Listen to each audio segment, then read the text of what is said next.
अस्सलाम वालेकुम स्टूडेंट। आज हम सॉल्व करेंगे क्वेश्चन नंबर 4 एक्सरसाइज 1A का।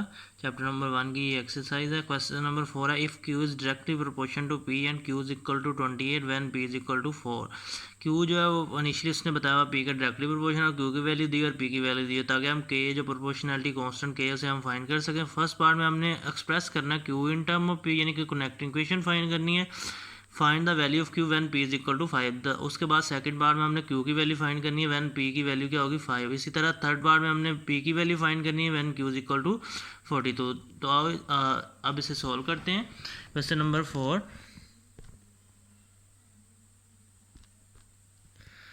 तो क्वेश्चन नंबर 4 में इनिशियली हमें गिवन है क्यू जो है डायरेक्टली प्रोपोर्शन है पी के, ठीक है। तो सबसे पहले उसने ये हमें इनिशियल, तो यहाँ से हम जो है इस कनेक्टिंग इक्वेशन बनाएंगे। इस प्रोपोर्शनलिटी के साइन को रिमूव करेंगे तो यहाँ पे के कांस्टेंट लगेगा, इक्वल का साइन लगेगा और पी। तो ये हमारी जो है एक कनेक्टिंग इक्वेशन बन गई अगर हम इसमें के की वैल्यू लगा देते हैं, यानी कि के यहाँ पे प्रोपोर्शनलिटी कांस्टेंट है। इनिशियली उसने हमें गिवन है, इनिशियल वैल्यू जो हमें गिवन है वो है Q is equal to 28 and P is equal to 4। Put लिख देते हैं हम, पुट इनिशियल वैल्यू लिख सकते हैं आप, put initial value Q is equal to 20 and P is equal to 4 in above equation,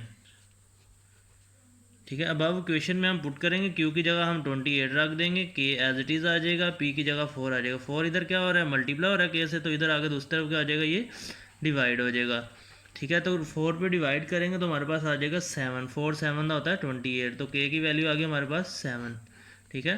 तो अब K की वैल्यू हमारे पास आ गई। इस K की वैल्यू को हम ये जो इक्वेशन बनी है K वाली, इसमें पुट कर देंगे तो हमारे पास क्या आ जाएगी, कनेक्टिंग इक्वेशन या जो Q एक्सप्रेस हो जाएगा इन टर्म ऑफ P।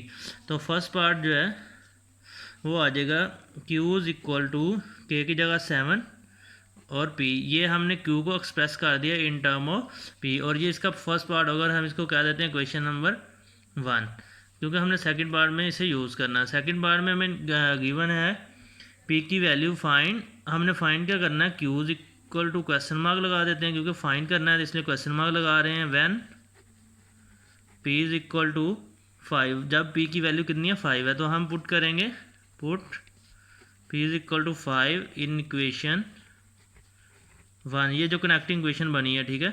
तो इसमें हम वैल्यू पुट करते हैं, Q is equal to 7, P की जगह 7P पहले लिख लेते हैं equation, Q is equal to 7, P की जगह आ जाएगा 5, 5 7 दा होता है 35 या 7 5 दा 35। तो जब P की वैल्यू 5 होगी तो Q की वैल्यू हमारे पास आ जाएगी 35।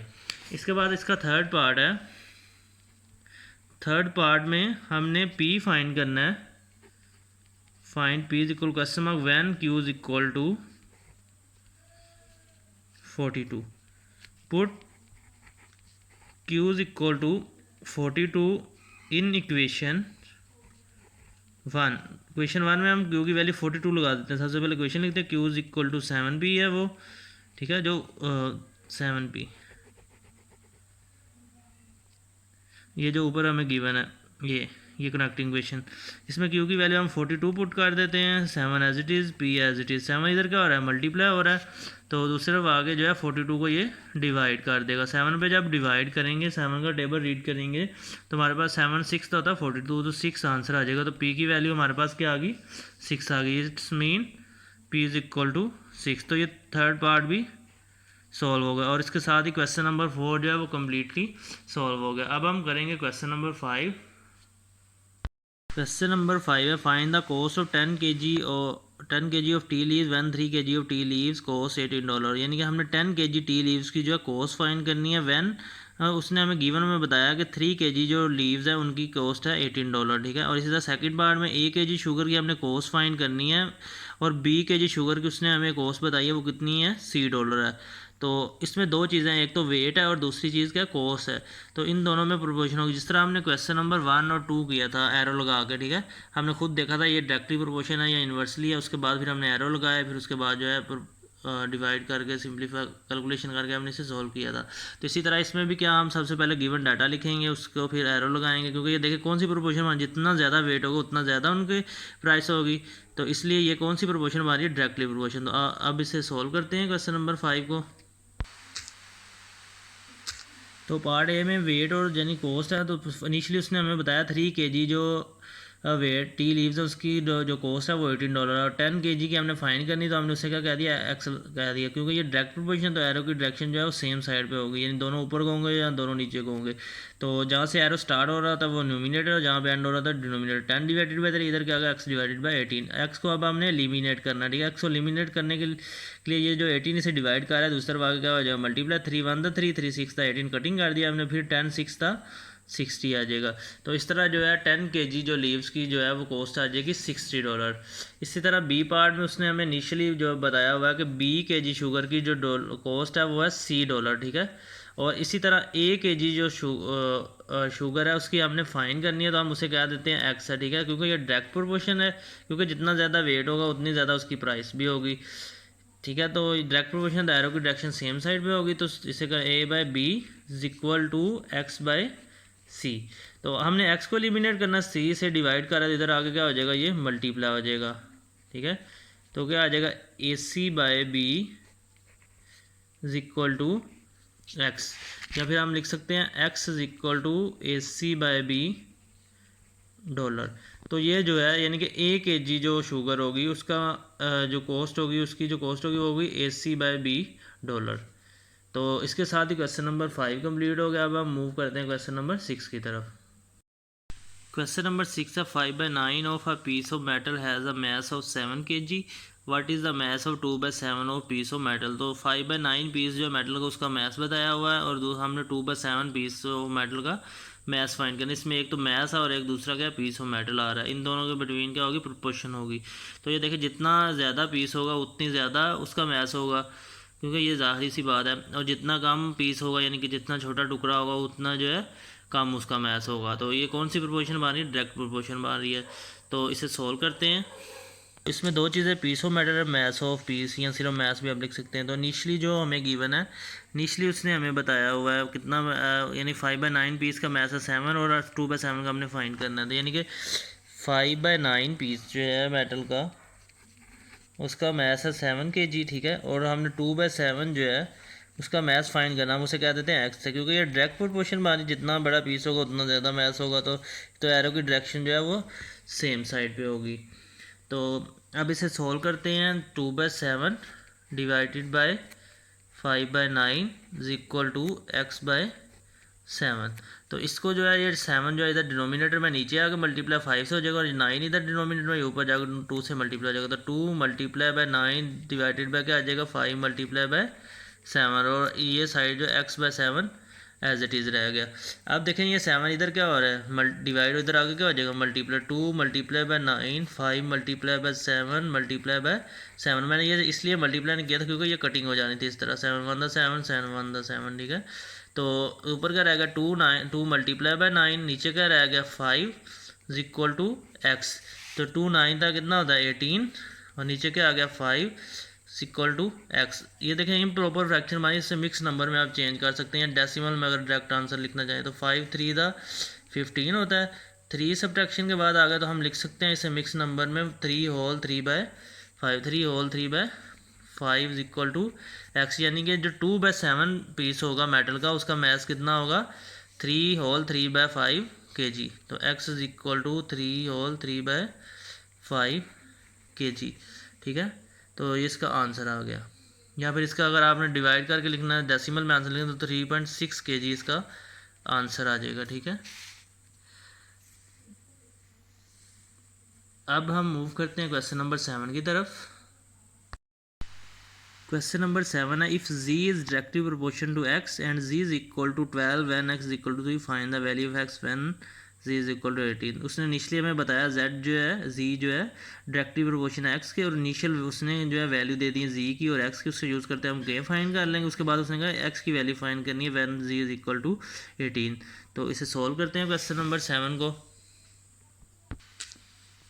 तो क्वेश्चन नंबर 7 जो है उसमें उसने इनिशियली हमें बताया z is directly proportion to x, ठीक है। इसे हम, और इनिशियल वैल्यू उसने हमें जो गिवन में दी हुई हैं वो है z इज़ इक्वल टू 12 और x इज इक्वल टू 3, ठीक है। तो z इस साइन को रिमूव करें प्रोपोर्शनैलिटी के साइन को, तो यहाँ पे क्या आ जाएगा कांस्टेंट k एंड x। इसके साथ एज इट इज़ आ गया। अब ये इस क्वेश्चन में हम इनिशियल वैल्यू ये जो z की 12 और x की 3 ये पुट कर देंगे तो हमारे पास जो है सिंप्लीफिकेशन के बाद k की वैल्यू आ जाएगी। Put initial values that is z is equal to 12 and x is equal to 3 in above equation, ठीक है। तो z की जगह क्या आ जाएगा 12 इक्वल टू के एज इट इज़ आ गया, x की जगह 3 आ गया। 3 इधर क्या हो रहा है मल्टीप्लाई हो रहा है, कैसे दूसरी तरफ आ गई, ये क्या आ जाएगा डिवाइड हो जाएगा।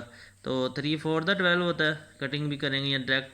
तो के की वैल्यू कितनी आ गई हमारे पास 4 आ गई, के की वैल्यू हमारे पास 4 आ गई। अब इसको हम पुट कर देंगे अब इक्वेशन में। So z is equal to k x becomes, ये क्या बन जाएगी equation z is equal to k की जगह क्या आ जाएगा 4 और साथ x, इसे हम कह देंगे इक्वेशन नंबर 1 और ये हमारी कनेक्टिंग इक्वेशन बन गई। इसको यूज़ करते हैं हम जो रिक्वायर है वो हम फाइंड कर लेंगे। तो हमने फाइंड क्या करना है, we have to find value of x when z is equal to 18। हमने z की वैल्यू फाइंड करनी है और x की वैल्यू फाइंड करनी है, जबकि z की वैल्यू हमारे पास कितनी है 18 है। तो put z is equal to 18 in equation 1। Equation 1 है z is equal to 4x, ठीक है। तो z की वैल्यू हमें 18 गिवन है, 4 as it is, x as it is. 4 इधर मल्टीप्लाई हो रहा है, इधर आगे ये करेगा डिवाइड कर देगा, ठीक है। तो डिवाइड करने से हमारे पास इसका आंसर आ जाएगा 4.5, या फिर अगर मिक्स नंबर में लिखना चाहें तो वो भी लिख सकते हैं। हम कटिंग करते हैं 2 पे 2 2 द 4 2 9 द 18, तो 9/2 आ गया, ठीक है। तो इसको मिक्स नंबर में चेंज करने के लिए 9 को 2 पे 2 4 द 8, सब्ट्रैक्शन के बाद 1, तो क्या लिख सकते हैं 4 होल 1/2, यानी कि 4 होल 1/2 जो है इसका आंसर आ जाएगा, यानी कि x की वैल्यू आ जाएगी। या फिर इसे लिख सकते हैं 4.5 इज इक्वल टू x, दोनों वैल्यू हम लिख सकते हैं, x इज इक्वल टू 4.5। ये भी इसकी वैल्यू हो सकती है, अगर आप मिक्स नंबर में लिखना चाहते हैं तो यहाँ तक इसे छोड़ दें, ठीक है। और डायरेक्ट भी आप जो इसको ये आंसर डेसिमल में डिवाइड करके लिख सकते हैं। तो इसके साथ ये क्वेश्चन नंबर 7 कंप्लीट हो गया। अब हम मूव करते हैं क्वेश्चन नंबर 8 की तरफ। क्वेश्चन नंबर 8 है, if b is directly proportion to a and b is equal to 3 when a is equal to 18, यानी उसी तरह का क्वेश्चन है जैसे हमने पहले सोल्व किया। वहाँ पे z था और x था, वैल्यू डिफरेंट है और जो वेरिएबल है वो डिफरेंट, जिनके बिटवीन प्रोपोर्शन है। तो b जो इनिशियली उसने बताया एक डायरेक्टली प्रोपोर्शन है, b और a की इनिशियल वैल्यू जिसे यूज़ करते हैं हम k फाइंड कर लेंगे। उसके बाद उसने b फाइंड करना है when a is equal to 24। तो अब इसे सोल्व करते हैं हम क्वेश्चन नंबर 8 को। इनिशियली उसने बताया b के प्रोपोर्शन, b प्रोपोर्शन है डायरेक्टली प्रोपोर्शन है a के, और उसने b की वैल्यू हमें इनिशियल में दी हुई है 3 और a की वैल्यू दी हुई है हमें 18। तो यहाँ से हम कनेक्टिंग इक्वेशन पहले बनाएं, b is equal to K ए, यानी कि प्रोपोर्शनैलिटी के साइन को रिमूव करने के लिए हमने प्रोपोर्शनैलिटी कांस्टेंट k का यूज़ किया और इक्वल का साइन लगा दिया, ठीक है। अब हम पुट इनिशियल वैल्यूज़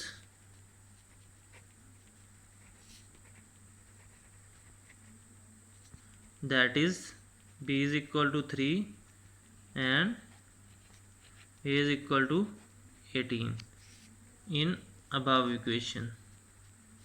इक्वेशन को नेम भी दे सकते थे, ठीक है, आप वैसे भी लिख सकते हैं इस तरह above इक्वेशन। तो b की वैल्यू है हमारे पास 3, k एज इट इज़ आ जाएगा और a की जगह आ जाएगा 18। 18 इधर क्या हो रहा है मल्टीप्लाई, इधर आगे क्या आ जाएगा ये डिवाइड हो जाएगा। अब इसकी कटिंग कर देते हैं, 3 1 था 3, 3 6 था 18, तो 1/6 जो है वो k की वैल्यू आ गई, ठीक है। तो यहाँ इसको लाके हम इस क्वेश्चन में अगर पुट करते हैं ये वाली जो है, तो हमारे पास जो कनेक्टिंग इक्वेशन आ जाएगी। So b is equal to K A becomes, b is equal to k की जगह आ जाएगा 1/6 और a एज इट इज़। इसको हम कह देते हैं क्वेश्चन नंबर 1। अब हमने फाइंड क्या करना था, now we have to find value of b, यानी कि b is equal to question mark when a is equal to 24। Put a is equal to 24 in equation 1, b is equal to 1/6 ये हमने question लिख दी। यहाँ पे ए की value हमें given है 1/6, ए की जगह 24 आ गया, ठीक है, और बी 7 एज इट इज़। तो कटिंग कर देंगे 6 के टेबल में क्योंकि 24 आता है, तो 6 1 द 6 और 6 4 द 24। तो हमारे पास आंसर आ जाएगा बी इज इक्वल टू, क्योंकि 1 को 1 पे डिवाइड करें 1, 1 को 4 से मल्टीप्लाई करेंगे तो हमारे पास आंसर क्या आ जाएगा 4 ही आ जाएगा। तो इसके साथ ही क्वेश्चन नंबर जो 8 है वो कंप्लीट होगा और बी की वैल्यू जो हमें रिक्वायर थी वो आ गई 4। Okay, thank you. लाइक करें, सब्सक्राइब करें मेरे चैनल को ताकि मज़ीद वीडियो जो है वो आपको मिल सके। Okay, thank you.